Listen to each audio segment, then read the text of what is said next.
Whenever there's a murder, it's the job of detectives to find out who the killer is and how they killed. And often it's forensic evidence which provides the clues. The finding of his DNA wasn't just on the murder weapon, it was on a most important part of the murder weapon. This evidence was the breakthrough that we needed. The forensic evidence in this case was crucial. In this series, we shine a light on how cutting-edge forensic techniques and the power of science brought the most dangerous killers to justice. A truly horrific criminal, a monster. It's a hammer blow. You don't know how you're going to carry on. We'll hear how some of the most disturbing crimes were solved, thanks to the tiniest fragments of evidence. He basically said to me, she's in the house, go and find her. The amount of blood that was there indicated that there was a frenzied attack. There was no reasonable explanation for them if that's why he changed his plea. And how even the most forensically aware of killers couldn't beat the experts and hide their crimes. The key thing about having a DNA profile is you've got probably the sharpest tool in the box. I was so elated beforehand. We didn't have the evidence, and all of a sudden, we'd cracked it. In this episode, a brutal and bizarre murder is committed on allotments in North London. They can see a lawnmower cord that is attached to the lawnmower and wrapped around Leah's neck. A crime scene rich with forensic clues. There was a likelihood that whoever had assaulted Leah had locked that padlock afterwards. We needed to know who that person was. A killer close to home. Everything would suggest that might have been the actions of a killer who knew her because they couldn't look at what they'd done. And a family that would never be the same again. It's like everything stops. And everything falls apart. You don't know how you're going to carry on. This is Forensics, Catching the Killer.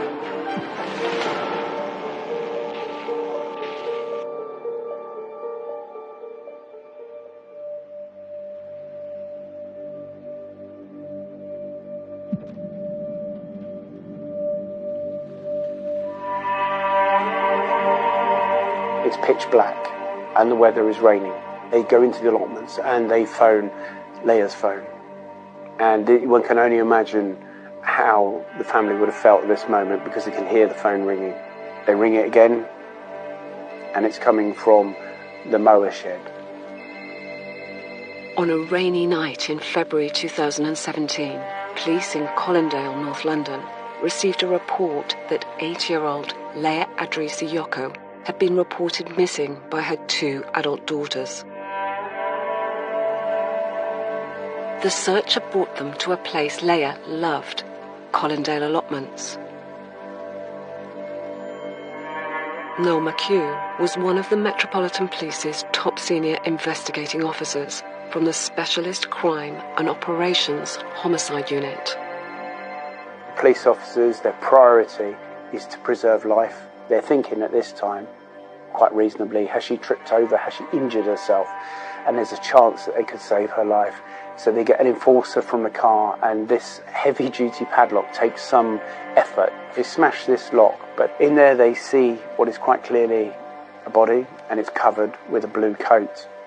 They pull off the coat, and they can see a lawnmower cord that is attached to the lawnmower and wrapped around Leah's neck. The family recognise that not only is this the phone that's rung in there, but this is their mother. And so the officers have got to move to preserving life, if they can. So they cut the cord. Part of that cord will retract and go back into the housing of the machine. And they try to preserve life. And regrettably, that was not to be. She's already dead. Life for Leah's family would never be the same. Her son Mark was at his home in West London at the time. It was Tuesday morning, 2 o'clock in the morning. I got a phone call from my sister.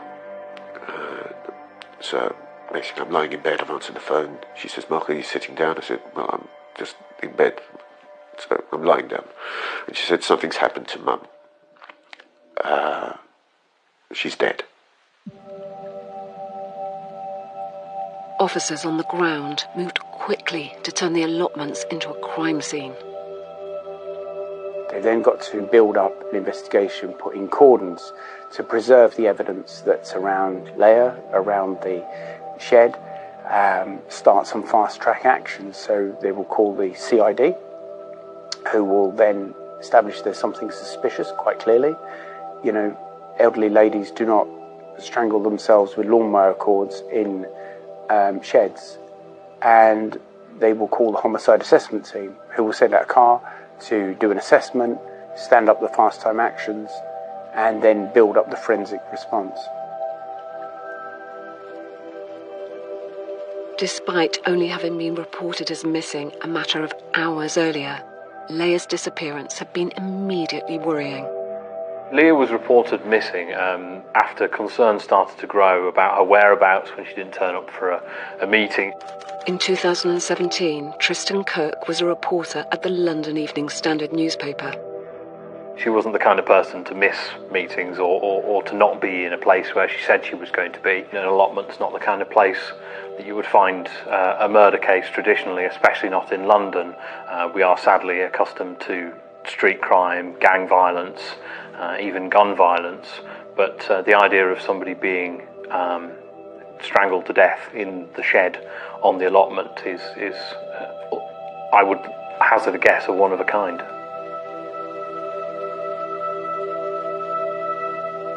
The next day, Met Police crime scene manager Andrew Langley was dispatched to take control of the allotments and secure any necessary evidence. His priority was setting up a secure crime scene behind police cordons and protecting it from the elements. Once you get beyond that cordon tape, there shouldn't really be anybody there. That's my domain. So to carry out that initial assessment, is the scene likely to be compromised by weather? Are there things that we need to get in place really quickly in order to preserve them? Are there things there which might lead to an early identification of whoever may be involved? Certainly in an instance like that, the padlock that's on the outside of the door, that's an immediate thing that springs to mind. How are you going to preserve that padlock? Are you going to submit that padlock to forensic specialists to have a look at in advance of everything else? The building that Leah was found in, certainly the roof wasn't secure. They weren't aware of that during the night before because it was dark, but the roof wasn't secure. It was open to the elements in some parts. So in that case, yes, you would have to re-secure that. You would have to, whether it be by putting a board over it, getting contractors in, whether it just be simply putting a tarpaulin over it just to make sure that no rain gets in. But that comes with its own issues because you have to, using a tarpaulin, how do you fix a tarpaulin down? What happens if the wind gets up? For Noel McHugh, who had been involved in over 20 years of murder investigations, it was a staggering and unusual case from the start.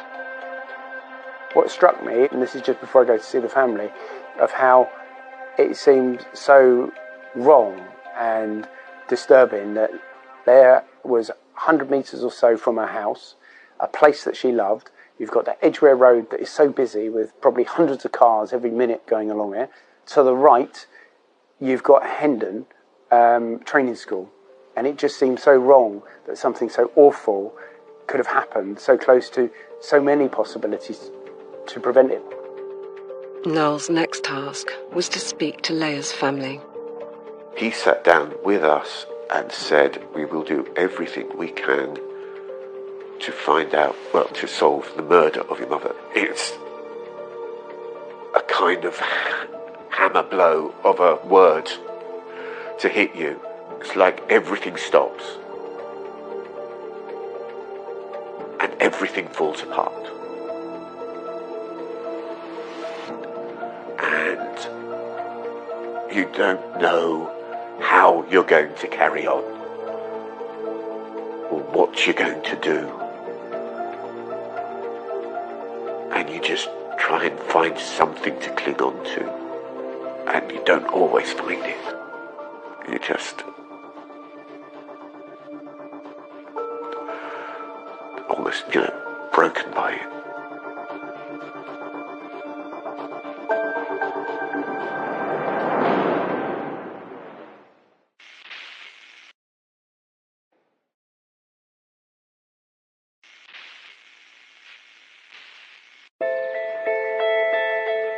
In late February 2017, police in North London had been called by the family of a missing 80-year-old woman. She was found just hours later in the shed of the allotments where she spent much of her spare time. Leah Adri-Siyoko had been strangled to death with a lawnmower cable. Now, Metropolitan Police detectives were looking for her killer in the leafy suburb of Colindale, where the huge area of allotments were. Of course, Colindale's towards the edge of London. It's got areas of quite nice leafy areas. It's towards the edge of London, so it's the kind of environment that you'd expect of that kind of suburb area of London. It's also got some what you would consider more inner city development. So it's a bit of a mixed bag. But what there are actually is quite a lot of allotments around Colindale and the surrounding areas of Harrow. Why would you come to this area? You've got to have a reason. You've got to have a connection with the area. It's February, it's pouring with rain, so if some random killer had come to this area, he would have to know that the allotments existed, he'd have to know that there would be a victim there, and why would you come there? And why would anyone want to murder a woman who was loved by friends and family alike?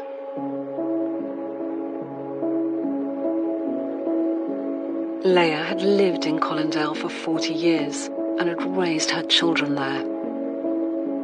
She was probably the most sensible, stable person I ever knew in my life.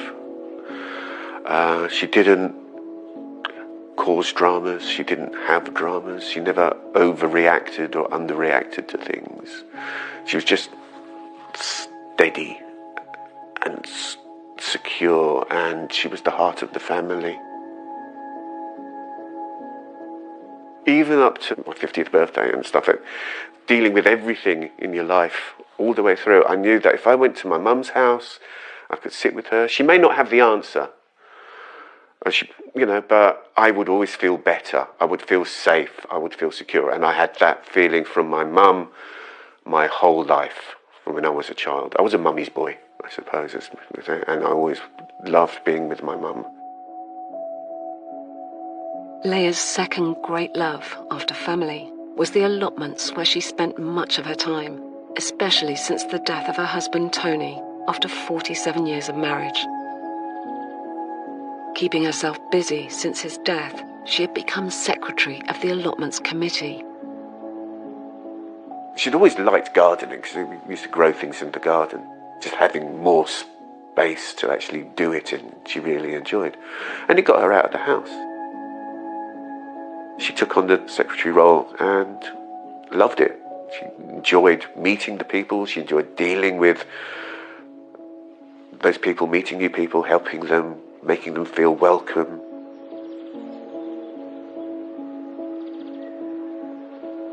I can't find anybody that's had a bad word for her. Well, we were all absolutely shocked. I think the site was shut down for a while. Gordon Kerr owns an allotment on another nearby site. I can't imagine what it would have been like to be on that committee and think, what could I have done to try to head this off or prevent it in some way.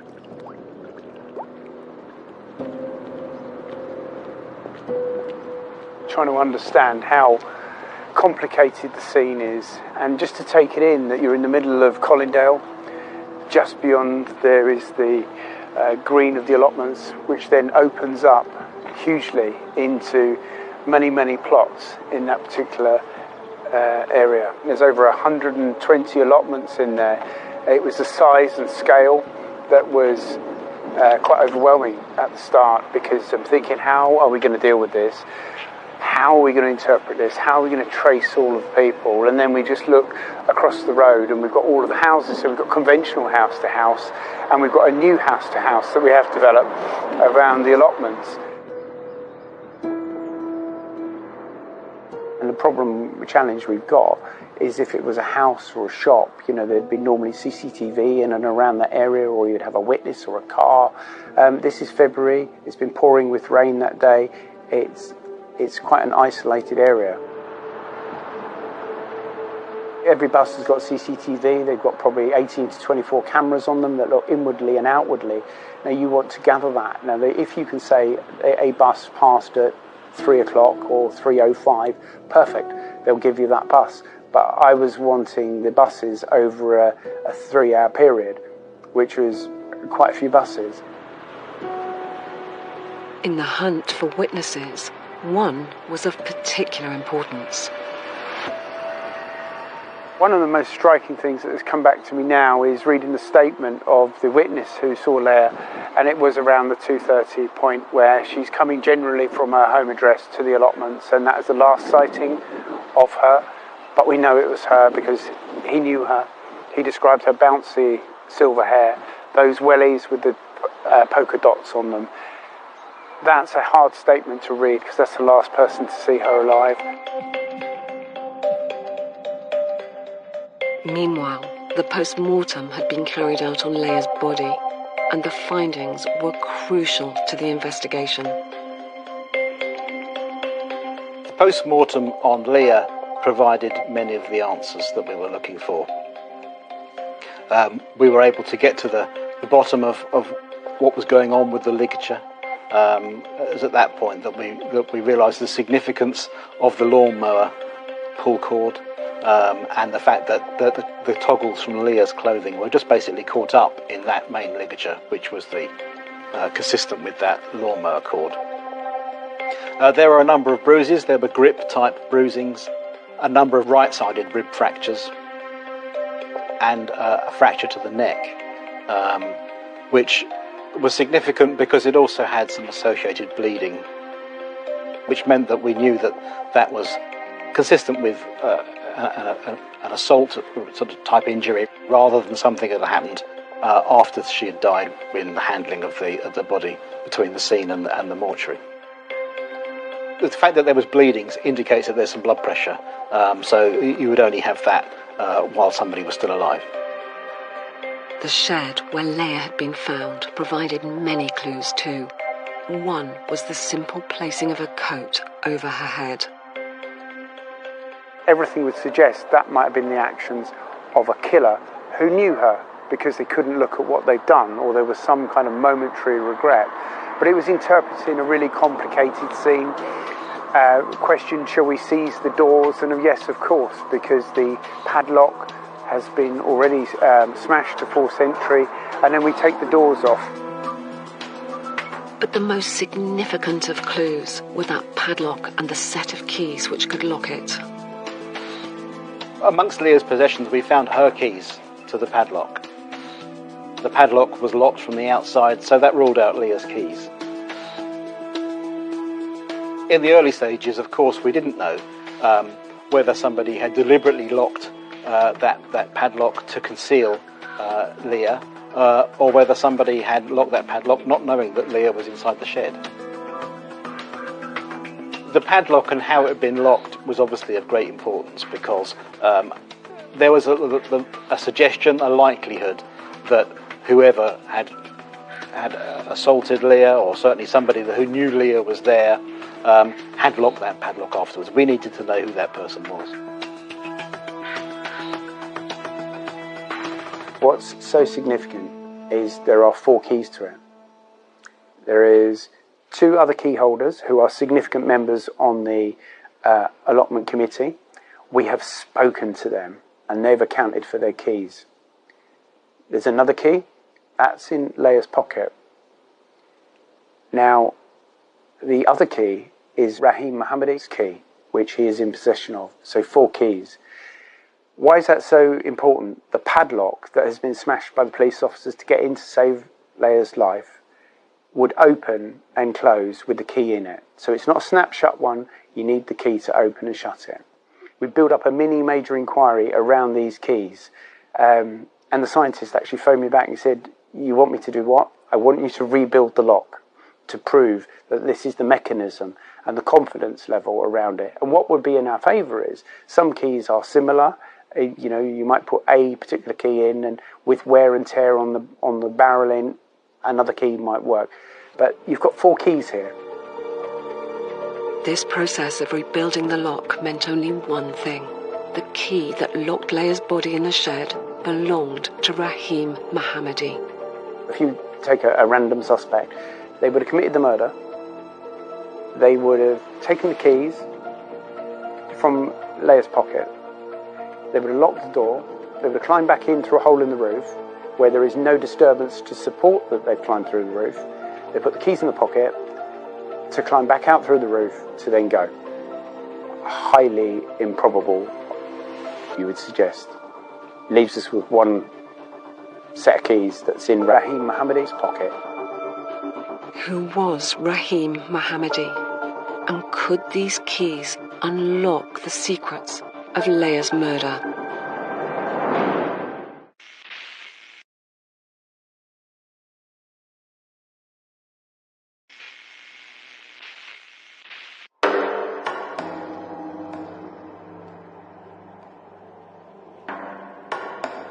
In March 2017, detectives in the North London suburb of Colindale, led by DCI Noel McHugh, were investigating the murder of 8-year-old Leia Adri-Siyoko.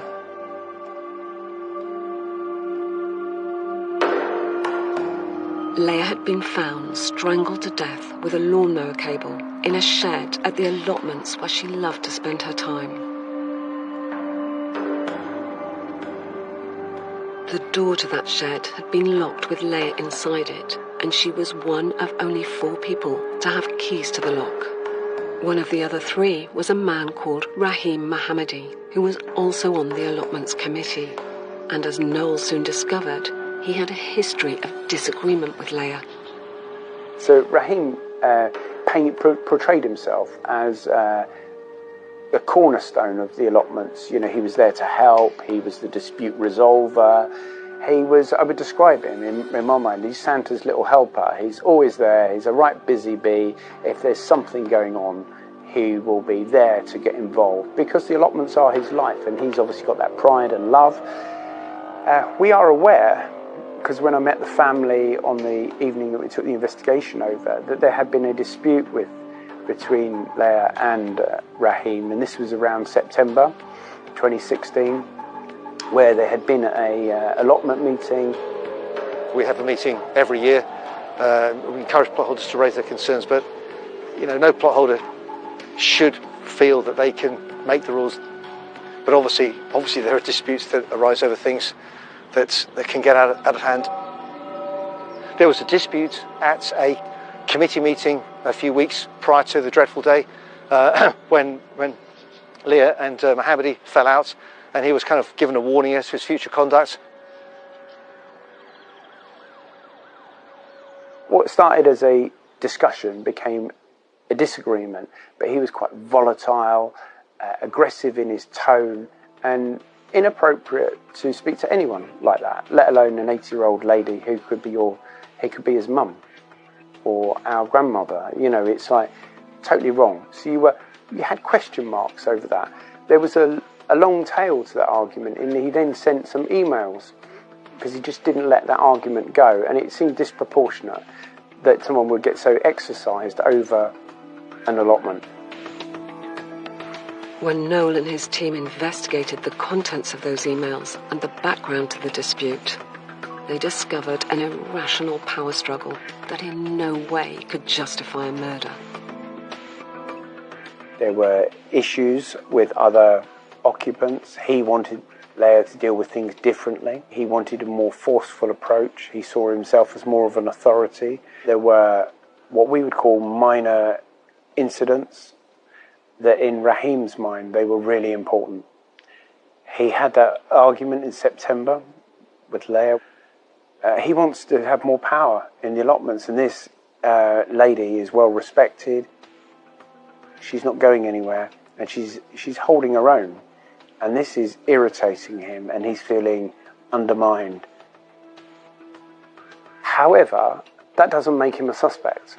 It just is odd behaviour. And in any murder investigation, you will have people that do things that are, in the scheme of things, might seem that's odd or out of character, but that doesn't make him a suspect at that time. But Rahim Mohammadi was certainly a person of interest. And so we go in and speak to him, and you're listening to how he has, formed a friendship with Leah. Mohammadi's account of his interactions with Leah that day, who he claimed was his friend, were detailed but strange. He arrived at the allotments that day by tube. He's travelled from Hackney, where he lives. He's gone on to, he's pouring with rain, and there is CCTV of him with a newspaper over his head. He's gone to Leah's house, which is a corner house. He's gone in by the back door. Now, we know from the family that Leah was cautious of him, polite but cautious. She would keep a distance. So immediately you've got some, did she really invite you in for a coffee?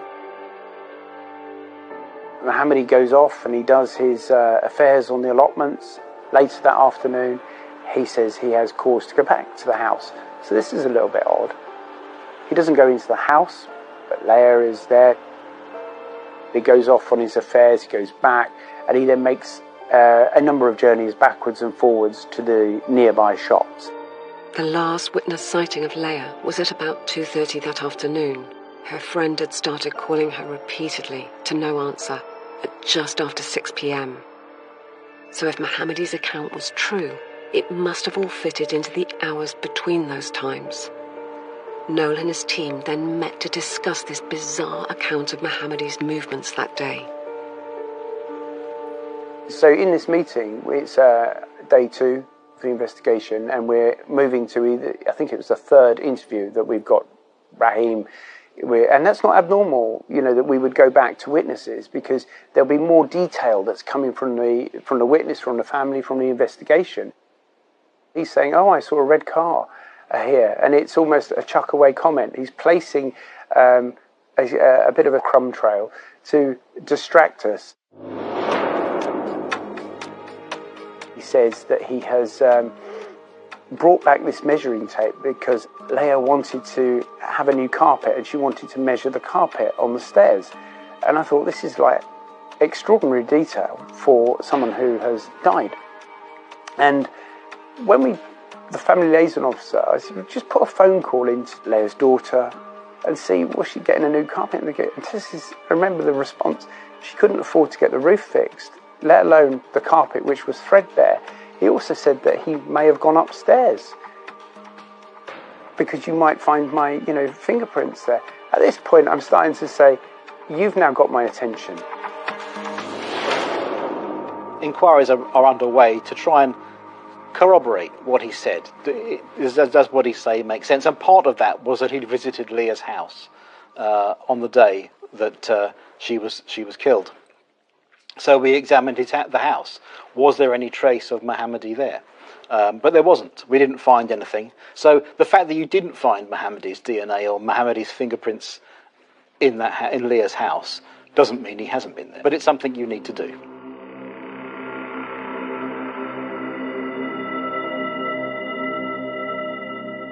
And then we recheck, what did he do on the day afterwards? So he has been to Leah's house. He's been in and out of the allotments. He's then gone home. The next day, he travels with a friend to the allotments, and there's police tape. Now, bearing in mind, he is obsessed with the allotments. Does he get out of the car? Does he go and speak to the officer? Does he get involved? No. He decides to do a return journey home. He doesn't even go to Leah to say what's happened. Her house is 100 metres away. There's a police officer actually outside the house. There's total disinterest, almost extraordinary. In the meeting Noel held with his detectives, all the information that his team had collected was leading to one inevitable conclusion. We were all computing it in our head, and it was like the 3 cherries coming up on a slot machine, and you go, right, he's a suspect, go and nick him. Where is he now? And she said, well, I've got him coming in for another statement. How long? That's in 15 minutes. So we organise a blue light car to get moved across London as quickly as possible to get control of him, to arrest him. With a suspect now in custody, the forensic investigations continued. A lot of forensic work isn't quick. Sometimes it takes an awful long time to do it. And other inquiries are now progressing, particularly with regards to the lawnmower and the pull cord from the lawnmower. So significant because it's an old mower, it's in the shed, it's been covered up with a blue coat, and it's been there since before 2016, maybe before. But so the killer would have had to know that there's a lawnmower there. So if it's a random attack, you've suddenly come across this lady, and then you've come across a method to kill her with a cord. Bearing in mind there's numerous items, implements that you could have used to a blunt force trauma or a stabbing type injury.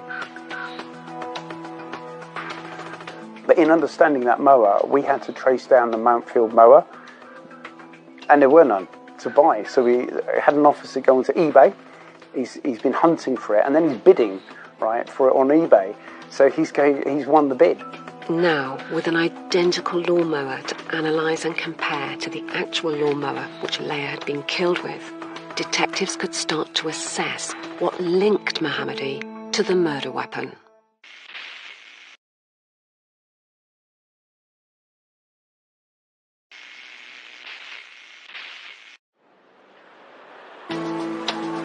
It was March 2017, and police in Colindale, North London, had arrested someone on suspicion of murdering 80-year-old Leah Adri Siyoko by strangling her with the cable of a lawnmower and leaving her body locked in the shed of the allotments she loved.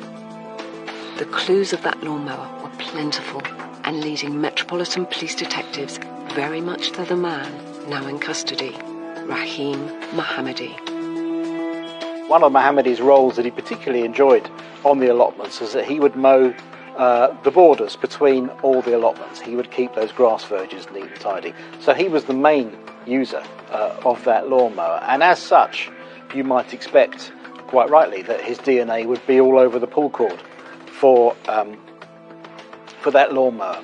But in this instance, what we did was we took it all apart and we looked to see, when you were starting a lawnmower on a pull cord, how far does that cord come out when you pull it to start it? How long is it?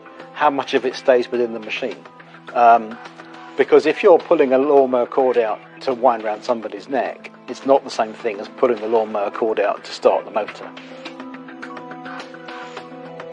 But the most important findings on the lawnmower were to come from the results of irrefutable DNA evidence. What had quite clearly happened is the toggle, of course, had been used to pull the cable out of the housing on the lawnmower.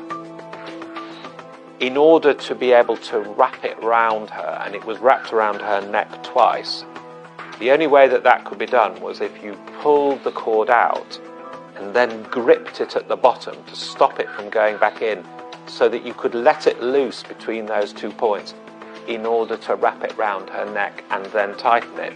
So whoever had done it would have had to have gripped the cord in a most unusual place. It's not part of the cord that a user of a lawnmower would normally come into contact with, because it would be right at the bottom of the cord. And that's where his DNA was found.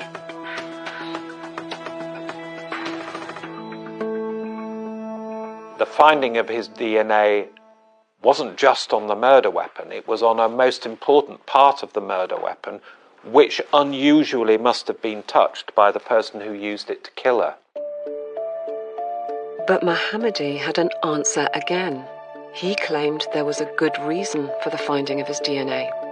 Well, he used to repair and maintain the lawnmower, he would take the housing off and replace the cable and so on and so forth. And therefore there was a perfectly innocent explanation as to why his DNA should have been on that particular part of the cord. The cord on the old lawnmower had been used to kill her in February 2017. The police were able, in fact, to find the precise date when the new lawnmower was purchased. The old one hadn't been used for about 3 or 4 years.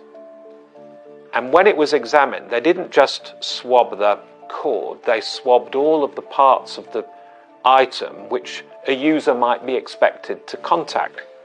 And there was no DNA at all from anyone on any parts of the lawnmower that you would expect to find it. And we had the explanation for that. DNA is a biological material. So this lawnmower has been sat unused in a shed with a hole in the roof for 3 or 4 years.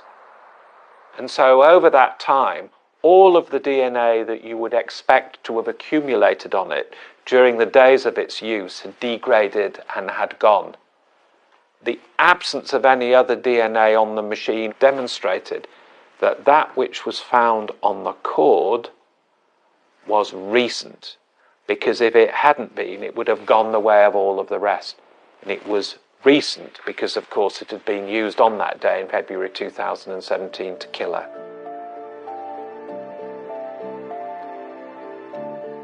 You've got to ask yourself the question, how could it be that Rahim's DNA is there with Leah's DNA, and it's low down on the cord, it's not at the top by the handle, and also there is a total absence of his DNA anywhere else on the mower? So if his argument was that I serviced the mower or the like that, you would expect it to be saturated, which it was not.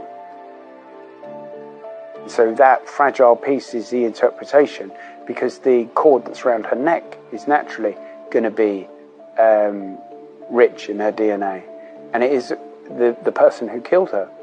Also, you know, the cord has been wrapped, and then the toggle has been tucked under the loops, so there was no doubt, you know, there was no mistaking what that individual's intention was.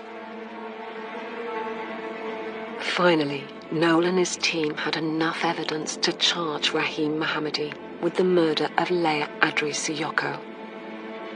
The trial started almost a year after she died in January 2018 at the Old Bailey Court in London.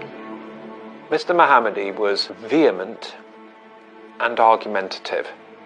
He would seek to engage personally with his questioner, as if it were, trying to get into a two-way argument with you. And he would answer questions at great length. I also remember that. He was prickly.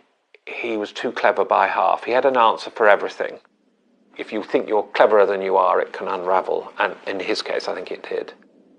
But the thing I remember above all, though, was his vehemence and the level of denial. But the real insult of Mohammadi's behaviour in court was to Leah's beloved family. Him trying to say that she treated him like a son.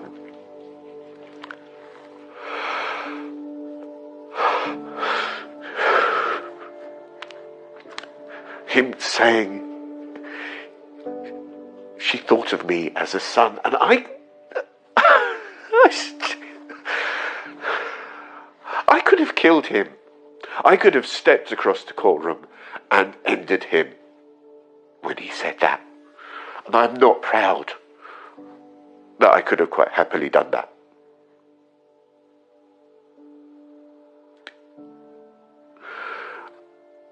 And I think it was at that point I knew he had done it. And at that point I knew he was lying and dissembling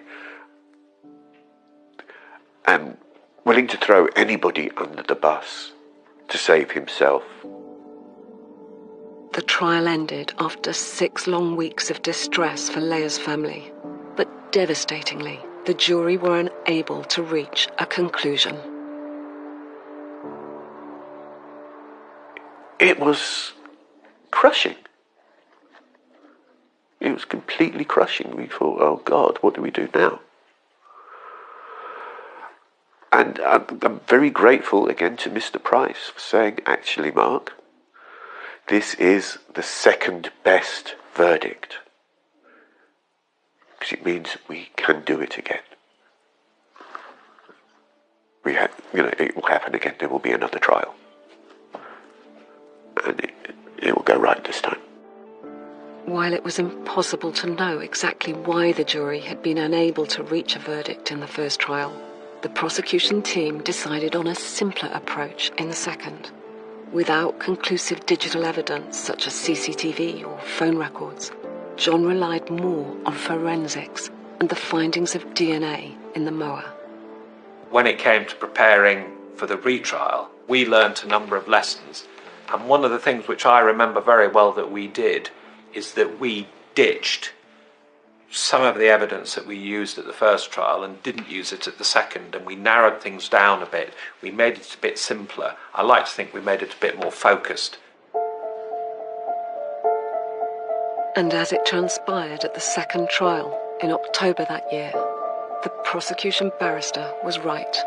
The jury found Rahim Mohammadi guilty of murder and sentenced him to life in prison with a minimum term of 19 years.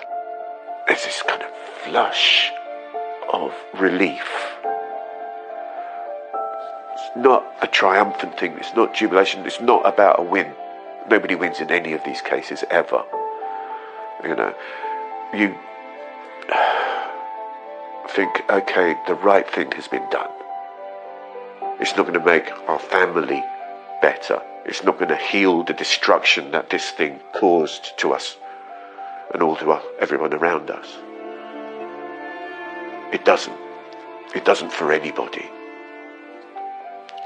But what it allowed us was the fact that a person who did an horrendous, wicked thing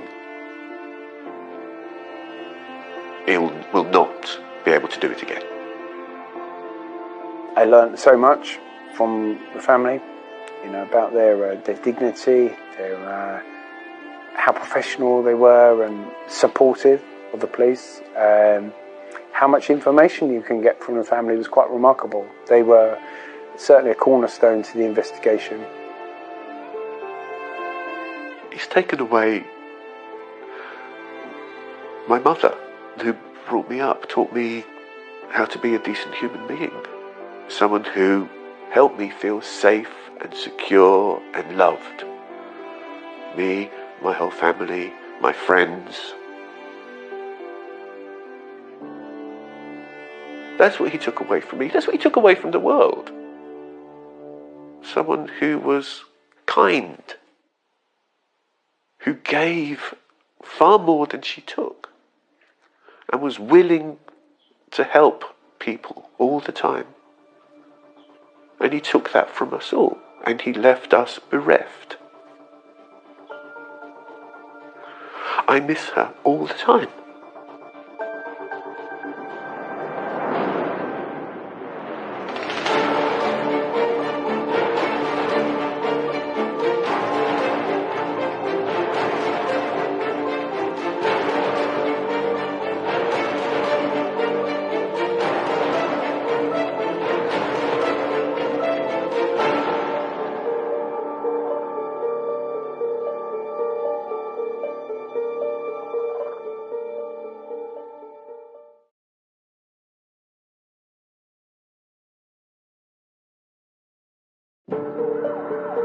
Whenever there's a murder, it's the job of detectives to find out who the killer is and how they killed.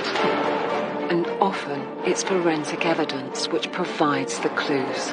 The finding of his DNA wasn't just on the murder weapon, it was on a most important part of the murder weapon. This evidence was the breakthrough that we needed. The forensic evidence in this case was crucial. In this series, we shine a light on how cutting-edge forensic techniques and the power of science brought the most dangerous killers to justice. A truly horrific criminal, a monster. It's a hammer blow. You don't know how you're going to carry on. We'll hear how some of the most disturbing crimes were solved, thanks to the tiniest fragments of evidence. He basically said to me, she's in the house, go and find her. The amount of blood that was there indicated that there was a frenzied attack. There was no reasonable explanation for them if that's why he changed his plea. And how even the most forensically aware of killers couldn't beat the experts and hide their crimes. The key thing about having a DNA profile is you've got probably the sharpest tool in the box. I was so elated beforehand. We didn't have the evidence, and all of a sudden, we'd cracked it. In this episode, a young woman is found dead in her flat. She'd clearly been assaulted in quite a brutal fashion. Her jaw was broken. She had been hit quite severely. An attack of remarkable violence that shocked investigators. I had a CID for about 3.5, 4 years. And this really was a bad scene. One of the worst I'd seen. A crime scene rich with clues. Forensic examination of Suzanne revealed a number of red fibres found on her body. They didn't belong to any of the textiles that were present at the scene. And a community of loved ones devastated by loss.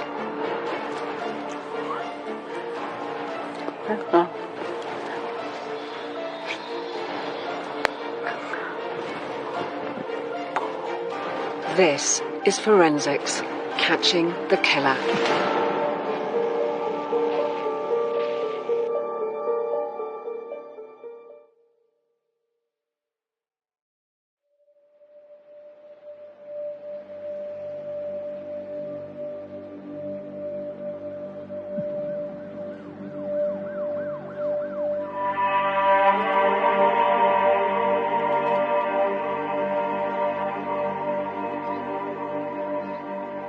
It was 6:30 on Friday, the 1st of July, that she was found by her boyfriend. He came into the flat, opened the door and found the body and ran out, collapsed on the floor. Local people came and picked him up and police were called. The young man's girlfriend was Suzanne Greenhill. In 1988, she'd been living on her own in a flat on a quiet residential street in Newport, South Wales. The scene which her boyfriend and then local police found was one of pure horror. I arrived here about 7:30 on the 1st of July 1988. Mark Waters was head of CID at Gwank Constabulary at the time. I called scenes of crime, and as soon as they arrived, they went into the flat, took over the scene. I asked them to, as quickly as they could, to arrange a pathway for myself and the pathologist. He arrived, and Dr. Kell and I went in and examined the body. She'd clearly been assaulted in quite a brutal fashion. She had her jaw was broken, so clearly she had been hit quite severely. It was also pretty clear that she had been sexually assaulted too. Quite a bit of blood around, and also there was blood leading into the bathroom.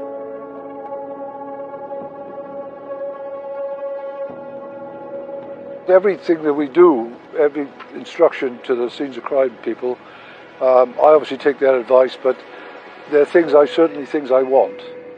There was an officer outside, so everybody who came to the scene was recorded. What time they came, how long they were at the scene, and what time they left. Everybody wore clothing, protective clothing, to go to the scene, because you don't want any cross-contamination. So that was important. And then the scenes of crime men were given the time to really go through the property with a fine-tooth comb. We always took Polaroid cameras, shots at the scene. We took them with a camera for the main scenes of crime work, but we took Polaroids for the incident room. So we'd have them instantly. So pictures of the body, pictures of the clothing. Had a CID for about 3.5, 4 years.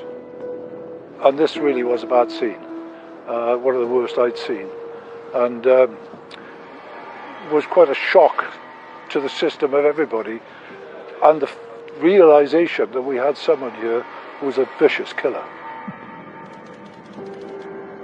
And that, of course, put more pressure on finding the person as quickly as possible. Aside from the obvious brutality with which Suzanne had been killed, there was one very chilling and disturbing element to the scene, which Mark and his team found. Somebody had cut a piece of medical plaster and put it across her eyes. So it was across her eyes. So she was lying there, 3/4 prone, with this plaster across her eyes. There was no sign of this plaster anywhere in the flat, so whoever killed her brought that with him, which is rather strange. Despite their personal shock at a murder scene like no other that most had ever attended, the team moved quickly to start the investigation. The scene itself was very muddy. Suzanne kept a very tidy flat, and whoever was there had killed her in her bedroom, and she was next door to a laundry basket, which I think had been interfered with. It was like as if somebody was in that room, in that laundry basket, doing something with the laundry basket, and she walked in and disturbed them. That's what it looked like.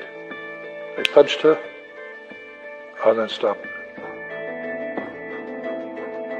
The initial forensic assessment of the scene provided clues to just how Suzanne had been killed. There was a lot of blood stains within the bedroom area, but also in the bathroom at the flat. And the amount of blood that was there indicated that there was a frenzied attack, but it also indicated that there was potentially that the perpetrator had tried to clean up as well. But there was one particularly unusual aspect to this murder investigation. Suzanne was deaf. Her friend Angela was out shopping with her mum when the news broke on the radio. Oh. Oh. I don't know.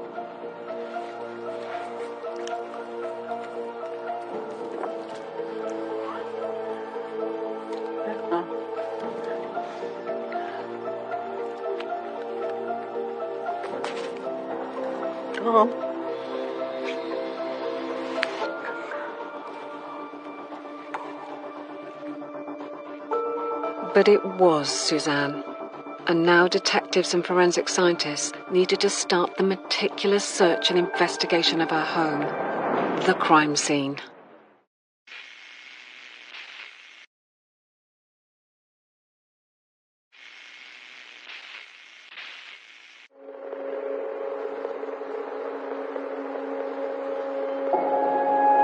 In 1988, a young man arrived at his girlfriend's flat in Newport, South Wales, to find her brutally murdered.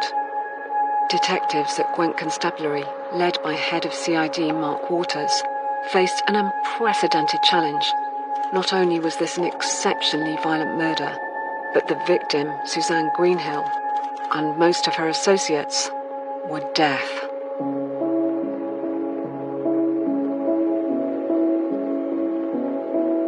She was 20 at the time that she was murdered. She was a local girl.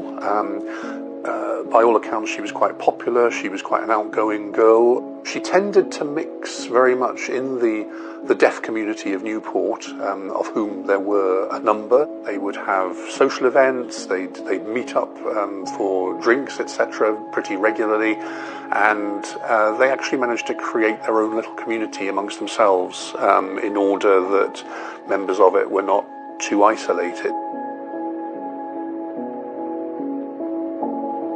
So she got her own flat that she was renting. By all accounts, it was quite well looked after. She had a cat. She had a job, so she was doing reasonably well. Suzanne's childhood and early teens had been challenging. She was bullied in school and felt isolated outside of it.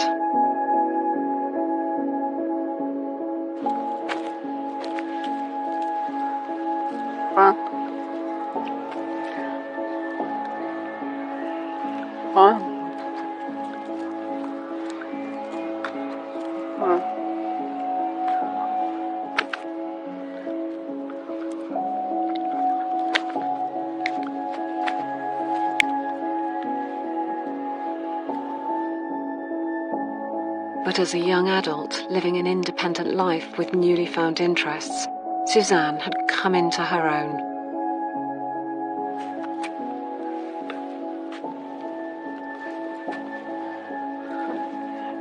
No.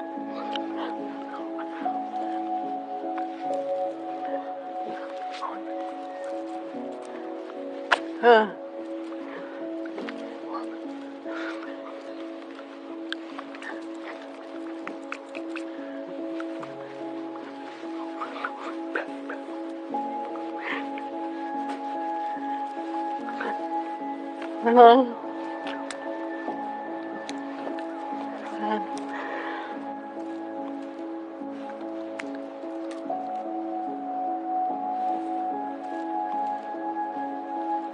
Oh.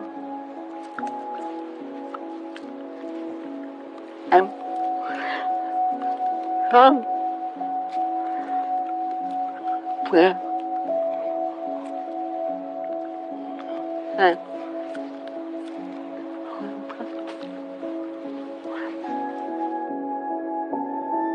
Suzanne was an active member of Newport's deaf community, a tight-knit group within a small town where people tended to know their neighbours and notice anything out of the ordinary. Newport in the 1980s would have been a typically quite provincial town.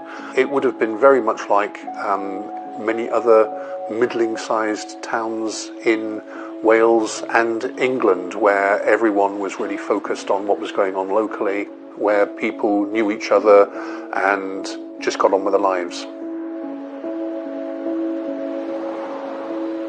As with any murder investigation, detectives began to look at those who knew the victim.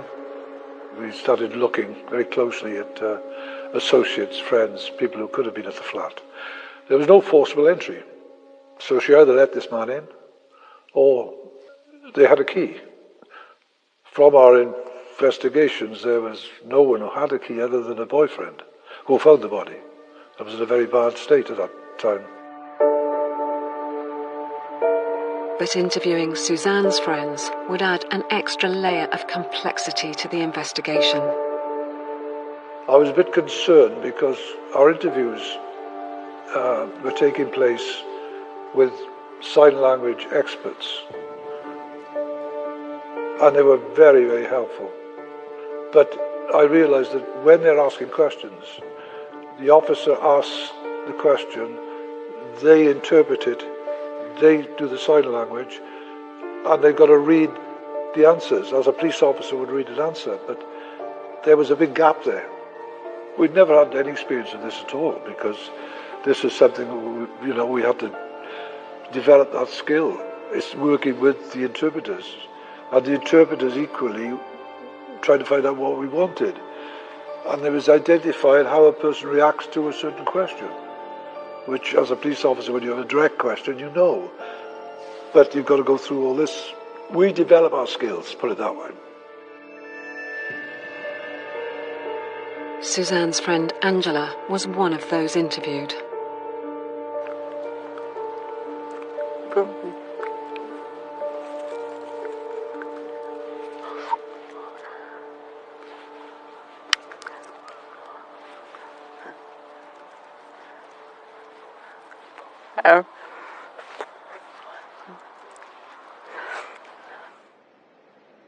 At the time, few police forces had experience of conducting interviews with deaf people. So detectives at Gwent Police had to learn and adapt quickly.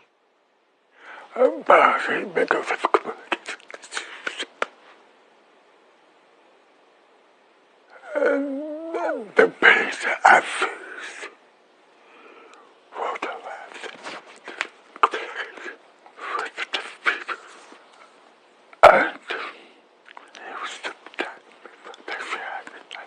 the proper interpretation, and through that, they did the same, managed the interpretation. But I think because at that time, I was doing proper interpretation. And the people who could put it aside were very self-focused. Over 2,500 people were interviewed. Remember, of course, you've got a society, you've got a young lady who belongs to an organisation that is nationwide. They go to trips, they go all over the place. They go to schools in different areas. They get close to people from different parts of UK. So there was a big group of people who she had contact with, she wrote to. So it was quite a wide range of friends. Mark and his team knew that the killer might himself be a member of the local deaf community, and that he could strike again. And there were some vulnerable girls in that group that, were mixing with people that we suspected could be, involved. So, yes, it was a worry. We spoke to everybody involved and told them what that we were worried, and to keep an eye on the girls. With an apparent lack of witnesses to the murder, detectives tried to piece together Suzanne's last movements and who might have last seen her alive. The statement from Suzanne's boyfriend and the details of when he had last seen her alive would provide the first clues. He hadn't seen her for 3 days or so. It was very hot weather and the body was starting to swell. So we knew that she'd been killed 3 or 4 days before we found her. Our inquiries developed, we could visually put it down to the Tuesday, particularly as the lady that came forward and said, well, I used to walk past every day and her curtains were always drawn. She came on the Tuesday morning, they were drawn and Suzanne was looking at the window. And then on the Wednesday they were drawn, Thursday morning they were drawn again, and on Friday morning they were drawn. So we worked it out that Suzanne was alive on the Tuesday, but not on the Wednesday, Thursday or the Friday, when the body was found on Friday evening. While Mark and his team tried to find out who were the last people to see Suzanne alive, details of the post-mortem revealed the horror of what she had suffered in the attack. What we found was 17 stab wounds in the throat, cut the carotid artery, and she'd had some stab wounds in her back. Her clothing had been removed, the lower part of her clothing had been removed down to her ankles. And there was, it appeared that she had at some stages her arms behind her back. Whether they were tied or handcuffs used, we don't know, because it didn't find anything. But it appeared that her arms were behind her back. What was quite clear at the post-mortem was she'd received a blow, very heavy blow to the face, before being attacked with the knife wounds. Her face was swollen. Somebody had punched her on the face and the chin. Whether she was unconscious after that, it could have been quite a severe blow. But it was quite a frenzied attack. And there was one more very remarkable finding. Forensic examination of Suzanne revealed a number of red fibres found on her body. And these fibres were compared to fibres and textiles that might have been within her property and on her clothing. And they were extraneous, they were foreign to that environment, so they didn't belong to any of the fibres or the textiles that were present at the scene. So if these red fibres didn't come from anything in Suzanne's flat, where did they come from? And who had inadvertently brought them there? could it be the same person who left another mark on Suzanne's bedroom door? I also then invited once the scene was cleared, the specialist fingerprint people from a neighbouring force. They came to the scene and looked very carefully at what had been found and what had been lifted, and they saw a print in blood on the bedroom door, which they suggested was a partial left thumbprint. At that stage, they were the experts. I said, right, if that's what you say it is, we've got a problem, because we've got to match people up to this. Obviously, it's going to be helpful if you're right. But they were convinced it was a partial left thumbprint. Whoever left that print was the killer.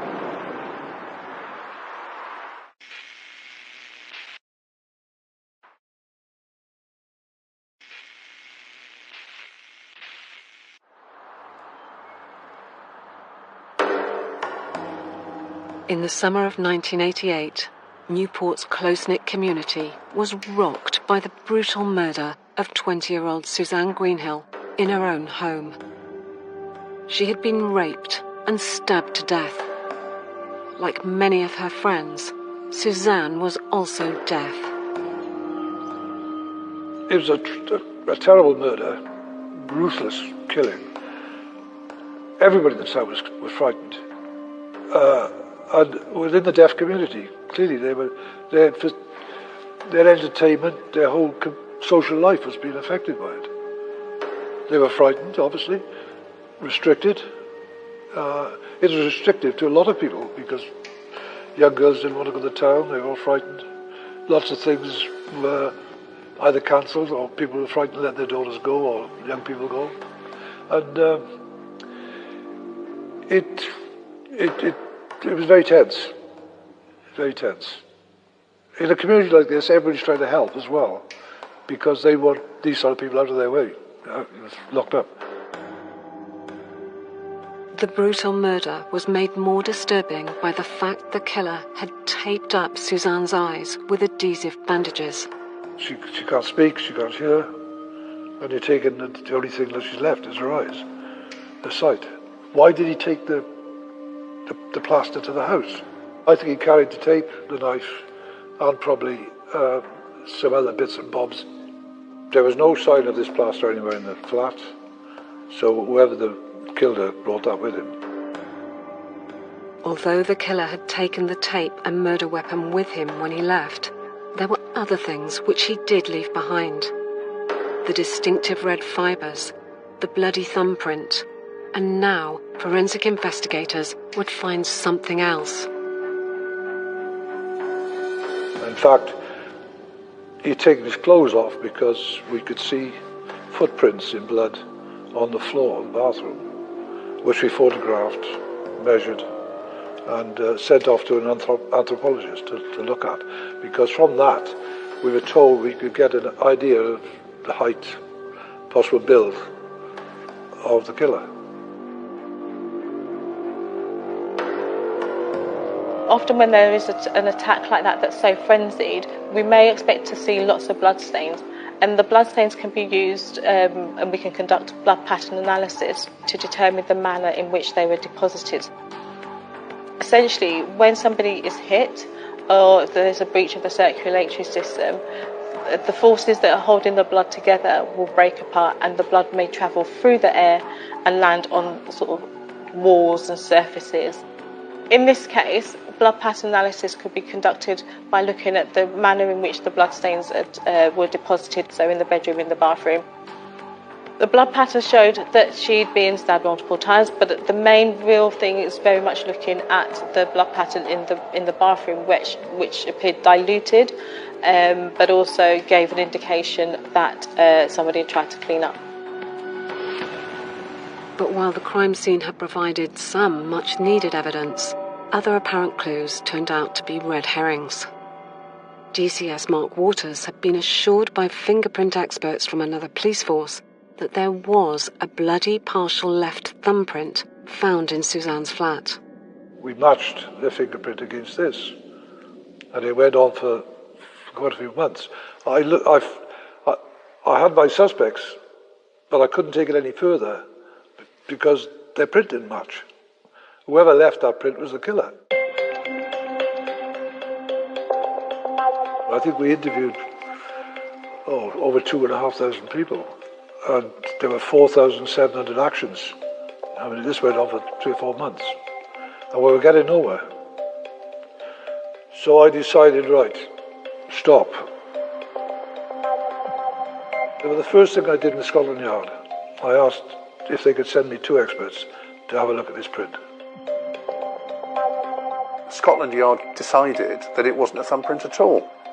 And in fact it was just some piece of clothing that had somehow caused a mark on the door which superficially looked like a thumbprint but wasn't in fact a thumbprint at all. And that really became an opportunity for the investigation to leap forward again. Now that the team no longer had to search for a match to an erroneous fingerprint, Head of CID, Mark Waters, looked again to Suzanne's closest friends for answers. Messages we were getting from interviewing people was, who didn't you like? Who was creepy? Anybody touching you or anything with the girls? And Robson's name came up. Didn't like him. Couldn't pinpoint anything particular, but they didn't like him. Timothy Robson was another member of the Newport deaf community and had known Suzanne and her boyfriend. And he wasn't well liked. He didn't seem to treat his mother very nicely. He was quite rude to her, and people had observed that. But people were coming to conclusions about him based on personal dislike and their dislike of the way he behaved, without actually having any hard and fast evidence about what he'd done, which could link him to the killing itself.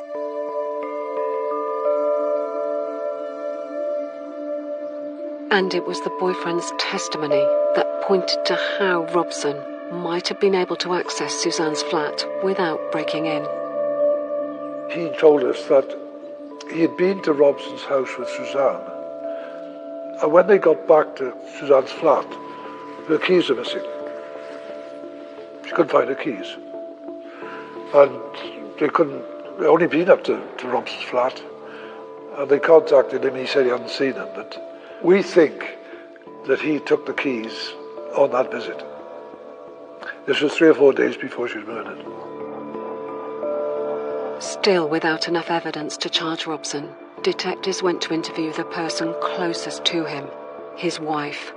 Both husband and wife were also deaf. We managed to get the services of an ex-police officer who had been a welfare officer for them. And he understood them, he knew them. And he joined our team, and he went with us to interview Robson's wife. And she eventually said, look, he came home that night, covered in blood, scratches on his face. He began washing his clothes, including his trainers, which he's never done, ever before. I said, what's happened? He said, I've been in a fight in town. We then saw his workmates, because he went to work the following day. They said they saw the scratches on his face. They asked him what had happened. One friend said he'd been in a fight. The second friend who asked him said he'd fallen off a bar stool in the pub. And I think he gave a further story to someone else. But they did see these scratches. The evidence from his wife and the inconsistency of his story put Robson firmly in detective sights. And a search of his home would provide another vital clue to link Robson to Suzanne's flat. His wife identified a red rugby Welsh jersey, which was with a Welsh jacket on it, which is in a drawer in there in his home. She said that's what he wore when he went to play snooker, and he was wearing that night.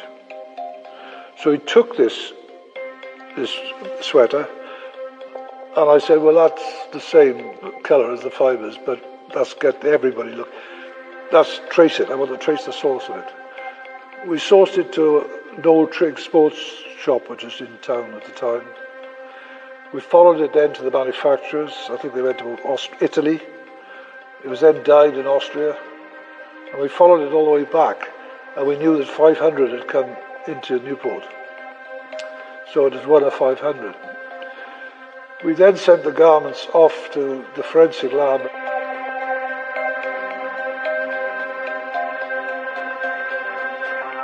And so now we have our known sample. Once we've analysed the fibres from Suzanne's, we would now also then take samples, and a range of samples from different areas on Timothy Robson's jersey. We would conduct the same sort of examinations in terms of looking at and identifying whether they're natural or man-made, the characteristics, maybe looking at the dyes, the construction of the fibres, to determine could they be a possible match. But also, when we wear something, we go through general wear and tear, but there is also weathering that happens as well, which starts to make, this gives us an idea whether those fibres could have come from the same source. So there would have been a comparison, so looking very much underneath the microscope and comparing the fibres recovered from Suzanne's body, and then comparing them to the fibres recovered from the known jersey under the comparison microscope to see if they could have been potentially from the same source. Because this jersey was a cheap make, unless every other jersey, it matched the fibres, unless every jersey of that 500 batch had been washed in the same temperature, the same number of times, in the same soap, it had the same sunlight on it, exactly the same. This one was unique. The fibres were unique to that one. They did the single probe DNA test, and I was very disappointed because it said we didn't have a DNA. So I was left with Robson coming on with blood, washing his clothes, scratching his face, telling lies basically. Then I had the fibres from his jersey on Suzanne's body. Charge him with murder.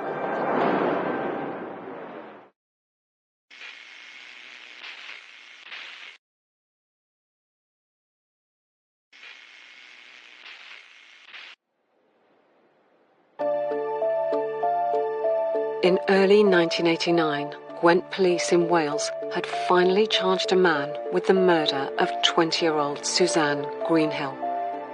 Suzanne had been raped and stabbed to death in her own home 7 months earlier. The killer had taped up her eyes, removing another sense that was even more vital, given that Suzanne was profoundly deaf. Now, after months of investigation and interviews, many of which were with members of the deaf community, DCS Mark Waters finally had someone in custody for the murder. His name was Timothy Robson, and he too was partially deaf. We had an interview then with him, and that was difficult because we had the welfare officers and somebody watching what was going on. Obviously, interpreters for the defence, interpreters for us. So it was a long affair. He obviously denied the murder. Robson said that he, at the time of the murder, had been playing snooker in a snooker club in Newport. The police looked into his alibi, and in fact it was quite faulty because he claimed that he'd been playing snooker. In fact, a match that was due to take place that evening had been called off because the away team hadn't turned up. And while there were some people who were playing snooker in the club, nobody who was there at the time was able to say that Robson had been present. And so the alibi was pretty shaky.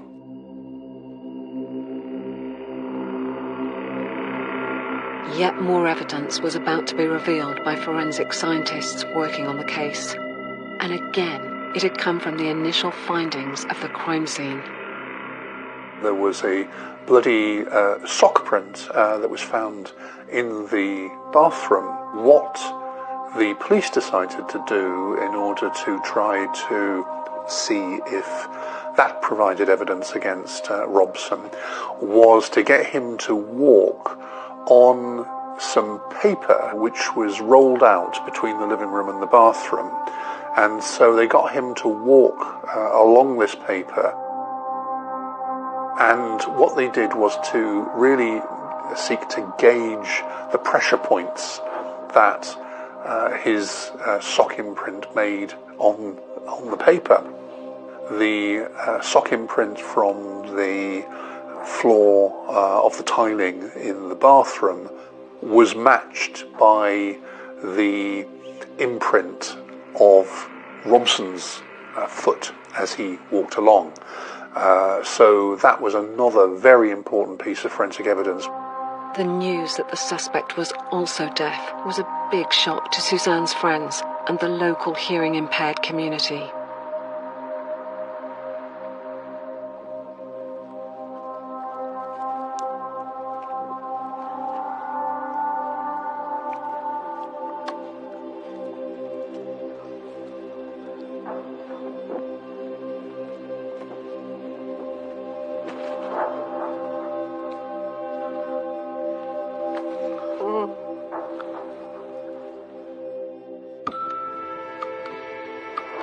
Finally, on the 3rd of October 1989, with enough evidence to make a strong case against him, Timothy Robson stood trial for the murder of Suzanne Greenhill at Cardiff Crown Court. But all did not go to plan.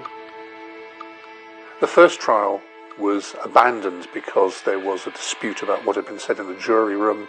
One of the jurors said that what was considered by the judge to be some prejudicial comments had been made by another of the jurors during the course of their deliberations, and therefore that trial was abandoned and they had to start again from scratch. But there was one more piece of forensic evidence which was about to be revealed. Nearly 18 months after Suzanne had died, the new science of DNA profiling would reveal once and for all Robson's guilt. The second trial started, and I was down in Exeter at a forensic meeting and was told that they'd found Robson's DNA on Suzanne. So I contacted the trial and spoke to our prosecutor and said, look, they've got DNA on Robson. So we were in a situation there where the trial was stopped again while they checked this. I got to the court. The QC for the defence and the junior went down to see Robson with an interpreter. They put this to him, that he had said, yes, I killed her, but I'm not pleading guilty. I've not admitted it. And I think they then said, well, we've got to withdraw. So the judge stopped the trial. After this alleged admission, Timothy Robson lost his case in a third trial, but it still wasn't the end of the story for Mark Waters and his team. Despite Robson being found guilty, he won the right to appeal, and a retrial was called. And at the end of this fourth trial, after nearly 3 years in and out of court, Robson was convicted again and sentenced to life in prison for the rape and murder of Suzanne Greenhill. For Mark, the satisfaction of securing a successful conviction was marred by the torment still suffered by Suzanne's family. You know, I'm a father of young daughters, and of course, you always live in fear of something like this happening. And then you've got her parents, you know, and the people that have supported her. The sense of grief is unbearable. You know, unless anybody's been in that situation, they wouldn't know. It's really unbearable.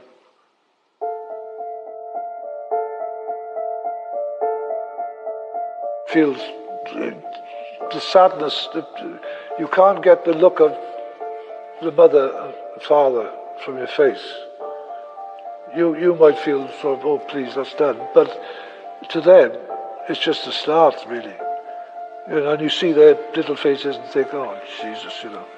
When they go back and have a cup of tea, what are they going to do? You know, they've lost a daughter. It's nice to get it done with and get a result, but at the end of the day, there's two people there who are going to suffer for the rest of their lives. And whatever you do, you can't get rid of it. No matter how you lock up 10 people, it doesn't matter. You're not bringing the daughter back. This is a case that still resonates in the deaf community of Newport. People are still talking about it.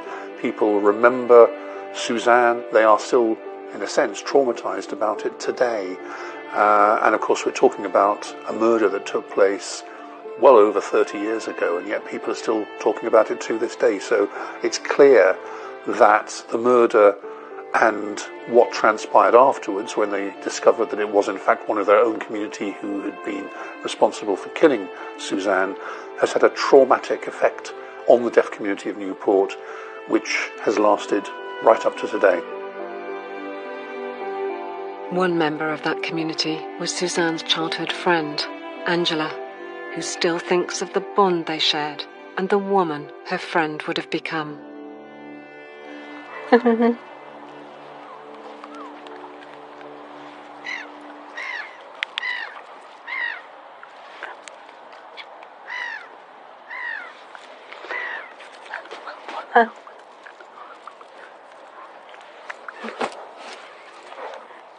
Yeah.